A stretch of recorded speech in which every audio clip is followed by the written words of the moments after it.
Good evening students. ध्येय education foundation महाराष्ट्रामध्ये आपलं सहर्ष स्वागत आहे.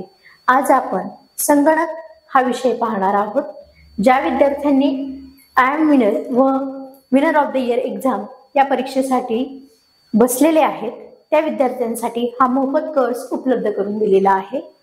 तर आपण पाहूयात कम्प्युटरमधील हायब्रिड कम्प्युटर. हायब्रिड कम्प्युटर म्हणजे काय? तर डिजिटल कम्प्युटर सध्या प्रामुख्याने सर्व ठिकाणी वापरले जातात. डिजिटल कम्प्युटर हे सगळीकडे वापरले जातात. डिजिटल संगणकाचा वेग हा सुरुवातीला खूप कमी होता. डिजिटल संगणकाचा वेग हा सुरुवातीला खूप कमी होता. आता त्याचा वेग खूप प्रमाणात वाढलेला आहे. सध्या बाजारात 3GHz यापेक्षा जास्त वेगाने चालणारे संगणक बाजारात उपलब्ध झाले आहेत. बघा, आता सध्या बाजारामध्ये 3GHz यापेक्षा जास्त वेगाने चालणारे संगणक बाजारामध्ये उपलब्ध झालेले आहेत. हायब्रिड कम्प्युटर दोन गोष्टींमधले साम्य दाखवण्यासाठी वापरले जातात. हायब्रिड कम्प्युटर हा दोन गोष्टींमधलं जे साम्य आहे, ज्या दोन गोष्टींमधलं साम्य हे दाखवण्यासाठी वापरले जातात. लक्षात घ्यायचं आहे सर्वांनी. ज्या वेळेस सर्व क्लासेस होतील त्याच्यानंतर तुमची टेस्ट घेतली जाणार आहे, त्याच्यामुळे लक्षपूर्वक ऐकायचे आणि पाहायचे आहे. हायब्रिड कम्प्युटर हे दोन गोष्टींमधले साम्य दाखवण्यासाठी वापरले जाते. इंटेल कंपनीने पेंटियम या नावाचा संगणक, बघा, इंटेल कंपनीने पेंटियम या नावाचा संगणक बाजारामध्ये काय केलेला आहे? आणला आहे. आणि त्यात बदल होत गेलेले आहेत. आणि त्याच्यामध्ये काय होत गेलेले आहेत? बदल होत गेलेले आहेत. आता पेंटियम म्हणजे बघा, पेंटियम 1, पेंटियम 2, पेंटियम 3, पेंटियम 4 अशा नावाच्या कम्प्युटरची त्यांनी निर्मिती केलेली आहे. बघा, अशा नावाच्या कम्प्युटरची त्यांनी काय केलेली आहे? निर्मिती केलेली आहे. कोणत्या?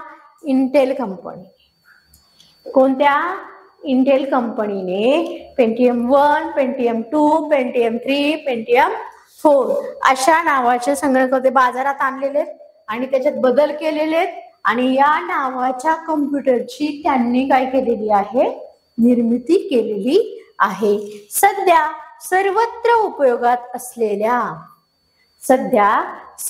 उपयोगात असलेल्या पेंटियम 4 मध्ये वेगवेगळे बदल झाल्यामुळे, बघा बरं का, वेगवेगळे बदल झाल्यामुळे कॉम्प्युटरचा आकार लहान होत गेला.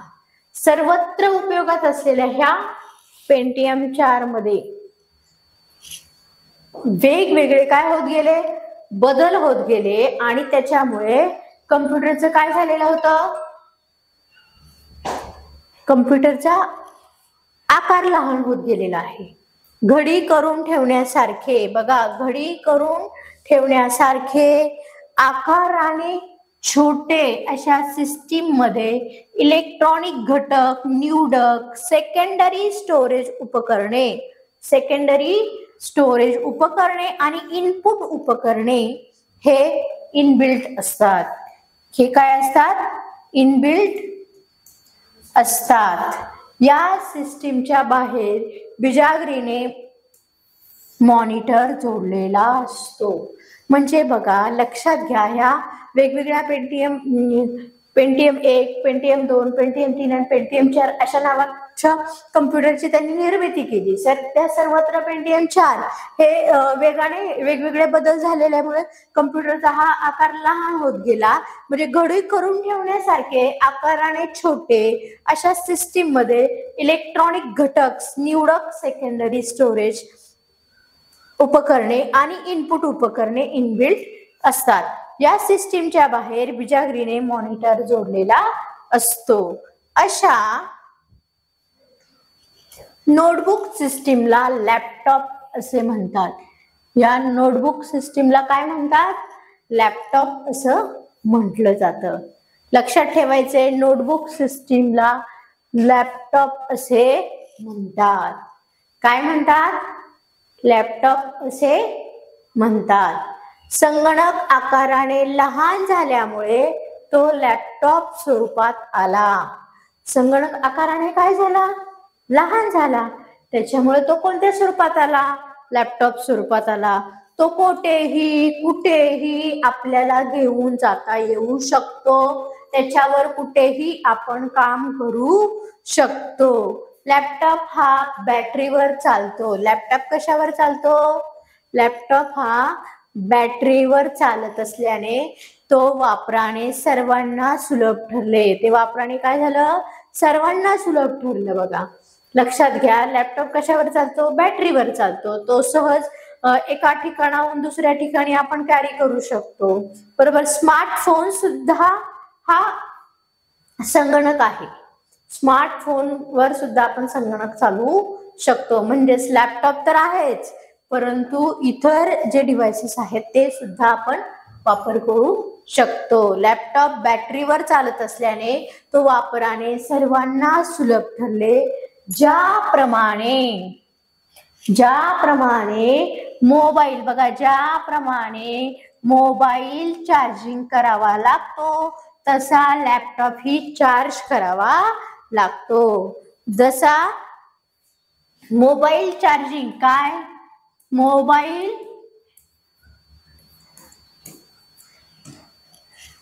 मोबाईल चार्जिंग करावा लागतो तसा लॅपटॉप ही चार्ज करावा लागतो. Super computer. आता पुढे काय बघणार आहोत? Super computer. सुपर कॉम्प्युटर म्हणजे काय? अतिशय फास्ट, अतिशय वेगाने काम करणारा संगणक, त्याला सुपर कॉम्प्युटर असं म्हटलं जातं. हा सर्वात शक्तिशाली संगणकामधील प्रकार आहे. लक्षात घ्या, हा शक्तिशाली प्रकारामधील काय आहे? संगणक आहे. हा संगणक विशिष्ट मोठ्या संस्थेमध्ये वापरला जातो. हा संगणक विशिष्ट अशा मोठ्या संस्थांमध्ये काय केला जातो?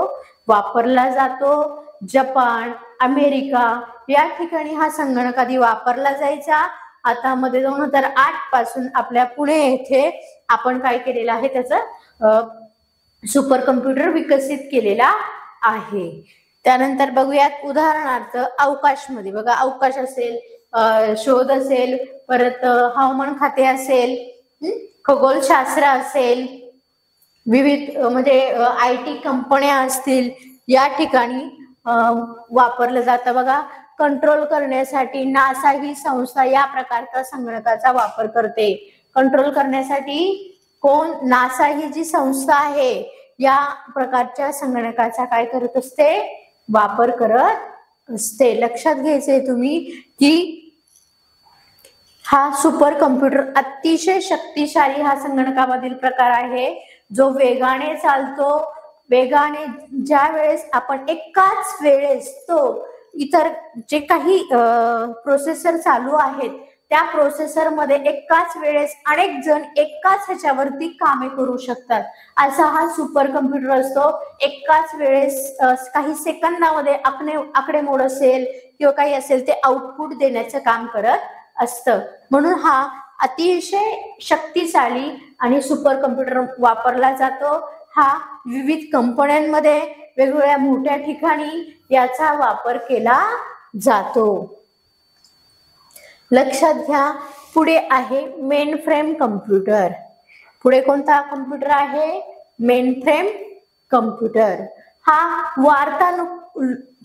वार्तानुकूल जागेत वापरला जातो. Main frame computer. बघा, मेन फ्रेम कम्प्युटर उदाहरणार्थ डाटा संग्रहित करण्यासाठी या संगणकाच्या प्रकारचा वापर केला जातो. मेन फ्रेम संगणक हा खूप मोठा असतो आकाराने.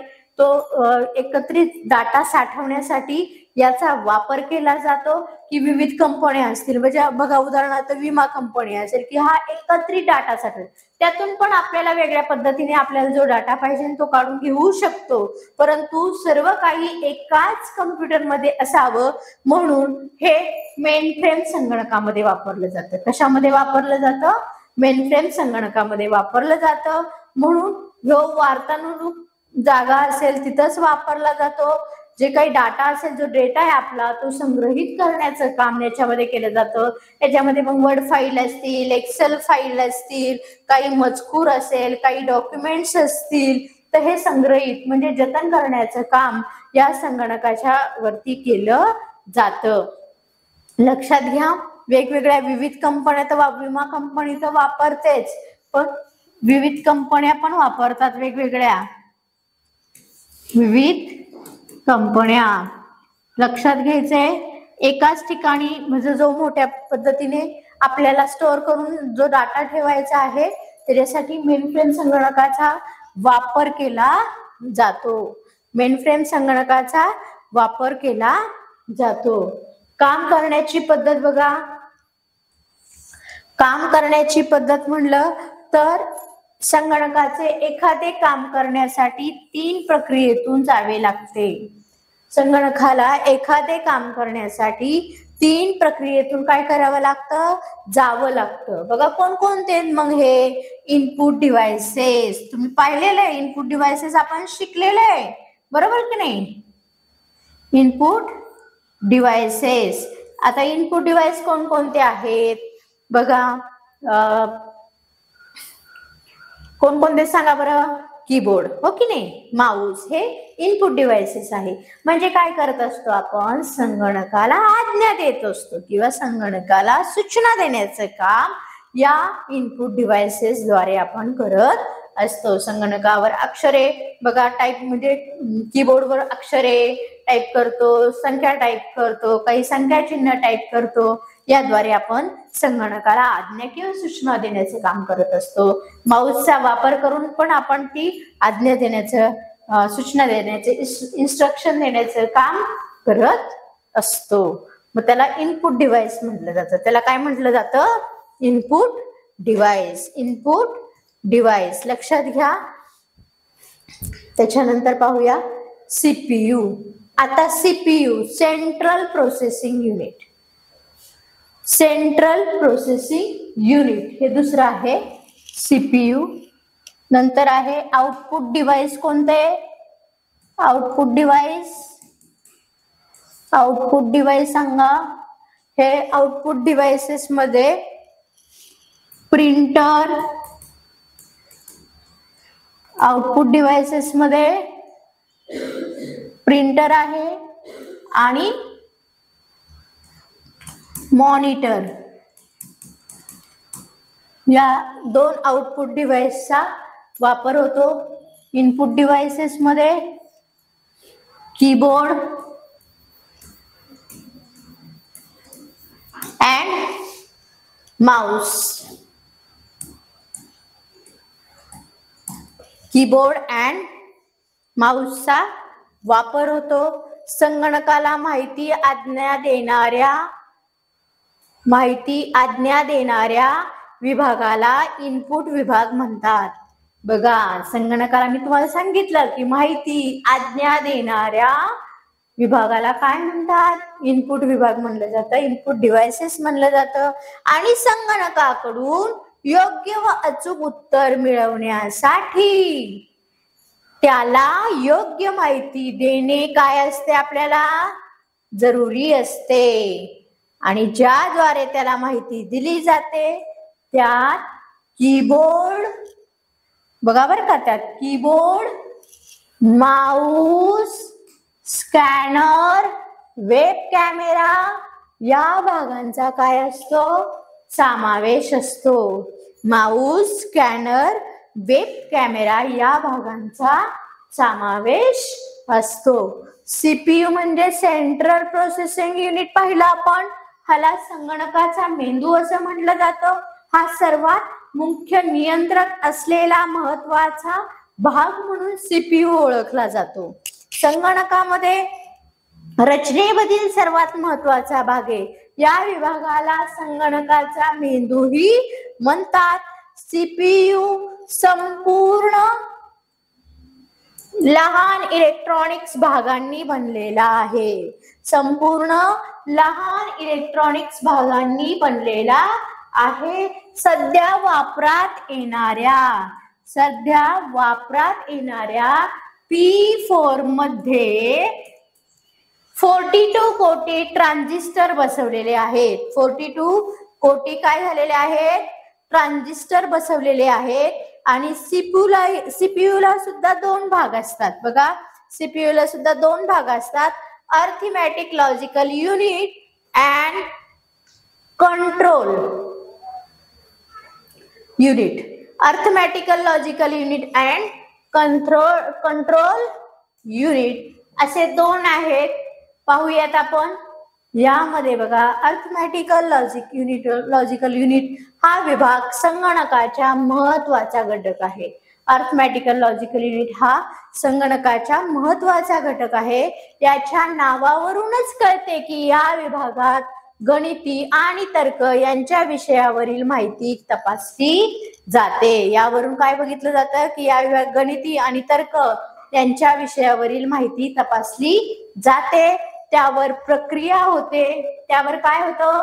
प्रक्रिया होते. बेरीज, वजाबाकी, गुणाकार, भागाकार अशा सर्व गणिती क्रिया या विभागात केल्या जातात.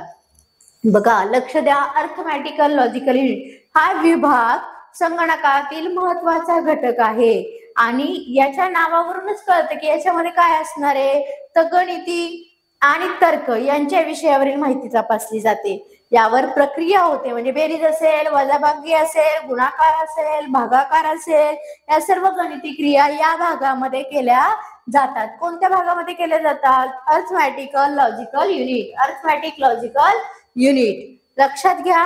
तसेच एखाद्या संख्येची तुलना देखील 2 संख्येमधून काढले जातात. एखाद्या संख्येची तुलना देखील 2 संख्येमधून काढले जातात. म्हणजेच काय? तर एक्सेल मध्ये आपण काम करत असेल तर त्याला फॉर्म्युला टाकला, वजाबाकी असेल बरोबर, किंवा डिवायडेशन असेल, गुणाकार असेल, बेरीज असेल, तर त्या पद्धतीने जशी आपण संगणकाला आज्ञा दिलेली आहे, जशी आपण संगणकाला सूचना दिलेली आहे, अशा पद्धतीनं आपण काम करायची काय करत असतो? प्रयत्न करतो की बाबा जे दिलेलं आहे तर तसं संगणक त्या पद्धतीने आपल्याला काय करतो? आउटपुट देतो बरोबर. म्हणजे ह्या गणिती क्रिया या विभागात दिलेल्या असतात. एखाद्या संख्येची तुलना देखील त्या 2 संख्येमधून काय केले जातात? काढले जातात. अशा पद्धतीने अर्थमॅटिक लॉजिकल युनिट हे वापरलं जातं. आणि हा विभाग संगणकाचा महत्वाचा घटक आहे आणि महत्वाचा घटक म्हणून काय केलं जातो? मानला जातो. आता कंट्रोल युनिट. कंट्रोल युनिट म्हणजे काय? तर संगणकामध्ये होणाऱ्या सर्व क्रियेवर लक्ष ठेवण्याचे काम कंट्रोल विभाग करते. संगणकामध्ये होणाऱ्या सर्व क्रियेवर लक्ष ठेवण्याचं काम आहे ते कोण करत असतं? तर कंट्रोल युनिट करत असतं. लक्षात घ्या की जे काही काम आहे, जे काही सर्व क्रिया ज्या होतात संगणकामध्ये, ज्या इनपुट केलेल्या आहेत, ते लक्ष ठेवण्याचं काम कंट्रोल विभाग करते. ज्याप्रमाणे आपल्या मानवी शरीरात बघा, मेंदू माणसावर कंट्रोल ठेवतो बरोबर ना. मेंदू काय करतो? माणसावर कंट्रोल ठेवतो. त्याचप्रमाणे काय होतं? कंट्रोल युनिट संगणकाच्या सर्व हालचालीवर लक्ष ठेवते. त्याचप्रमाणे काय होतं? कंट्रोल युनिट संगणकाच्या सर्व हालचालीवर काय करत असतं? लक्ष ठेवत असतं. लक्षात येते तुमच्या की आपल्या मानवी शरीरामध्ये मेंदू जसा आपल्यावर कंट्रोल ठेवतो बरोबर की नाही. आपल्याला सूचना ही म्हणजे मेंदूला सूचना मिळाली त्या पद्धतीने काय होतं? वर्क होतो. तसा कंट्रोल तीच आपल्याला उजवा हात ओपन उचलायचा असेल तर आपण उजवा हातच उचलतो बरोबर की नाही. म्हणजे त्याचप्रमाणे कंट्रोल युनिट सुद्धा संगणकाच्या सर्व हालचालींवर काय करत असतं? लक्ष ठेवत असतं. आता इनपुट विभाग कोणतेही काम करण्यासाठी सेंट्रल प्रोसेसिंग युनिट कडे पाठवतो. इनपुट विभाग कोणतेही काम करण्यासाठी सेंट्रल प्रोसेसिंग युनिट कडे पाठवतो, म्हणून याला संगणकाचे प्रोसेसिंग युनिट असे म्हणले जातं. म्हणून याला काय म्हणतात? संगणकाचं प्रोसेसिंग युनिट. बघा, इनपुट विभाग आहे कोणतेही काम करण्यासाठी सेंट्रल प्रोसेसिंग युनिट म्हणजे कुणाकडे? सीपीयू कडे पाठवतो, जे आपण इनपुट केलेला आहे. बरोबर की नाही? कशाद्वारे? कीबोर्डद्वारे आपण काय केलेलं आहे? आपल्याला जे पाहिजे, जो मजकूर पाहिजे तो लिहिलेला आहे. बरोबर की नाही? मग हे जे लिहिलेलं आहे इनपुट भाग जो झालेला आहे ते काम करण्यासाठी सेंट्रल प्रोसेसिंग युनिट कडे पाठवले जाते, म्हणजे सीपीयू कडे पाठवले जाते. म्हणून त्याला संगणकाचे प्रोसेसिंग युनिट म्हणलं जातं. म्हणून त्याला काय म्हणलं जातं? संगणकाचे प्रोसेसिंग युनिट म्हटले जाते. आउटपुट विभाग. आउटपुट विभाग. इनपुट विभागाने दिलेली माहिती सेंट्रल प्रोसेसिंग युनिट कडून प्रक्रिया होऊन, बघा बर का, म्हणजेच इनपुट विभागाने दिलेली माहिती सेंट्रल प्रोसेसिंग युनिट कडून प्रक्रिया होऊन आउटपुट विभागाकडे पाठवली जाते. कुणाकडे पाठवली जाते? आउटपुट विभागाकडे पाठवली जाते. म्हणून त्याला कम्प्युटरचे आउटपुट विभाग असं म्हटलं जातं. लक्षात घ्या, जे इनपुट केलेली माहिती आहे त्याच्यावर प्रक्रिया करून आउटपुट विभागाकडे काय केलं जातं? पाठवलं जातं. म्हणून त्याला कम्प्युटरचे काय म्हणतात? आउटपुट विभाग म्हणतात. तुम्हाला सांगितलं आहे मॉनिटर आणि प्रिंटर हे काय आहेत? कम्प्युटरचे आउटपुट विभाग आहेत. हार्डवेअर, सॉफ्टवेअर म्हणजे काय? आता पुढे बघणार आहोत हार्डवेअर आणि सॉफ्टवेअर म्हणजे काय. आता हार्डवेअर आणि सॉफ्टवेअर म्हणजे काय? हार्डवेअर म्हणजे इलेक्ट्रॉनिक्स. बघा, इलेक्ट्रॉनिक्स भागांनी जोडून केलेले संगणक होय. हार्डवेअर म्हणजे काय? तर इलेक्ट्रॉनिक्स भागांनी जोडून केलेले संगणक होय. उदाहरणार्थ monitor, keyboard, hard disk, motherboard, cabinet, mouse, CD ROM इत्यादी म्हणजे आदी. ओके, बघा, हार्डवेअर म्हणजे इलेक्ट्रॉनिक्स भागांनी जोडून केलेले संगणक म्हणजे काय? ज्या वायर्स आहेत, बरोबर की नाही, वगैरे हार्ड डिस्क आहेत, मॉनिटर आहे, कीबोर्ड आहे, हार्ड डिस्क, मदरबोर्ड, कॅबिनेट असेल, बरोबर, माऊस असेल, सीडी रोम असेल, या सर्व भागांनी जोडून केलेले संगणक म्हणजे हार्डवेअर होय. म्हणजे काय? हार्डवेअर म्हटलं जातं. आता सॉफ्टवेअर म्हणजे काय बघूया.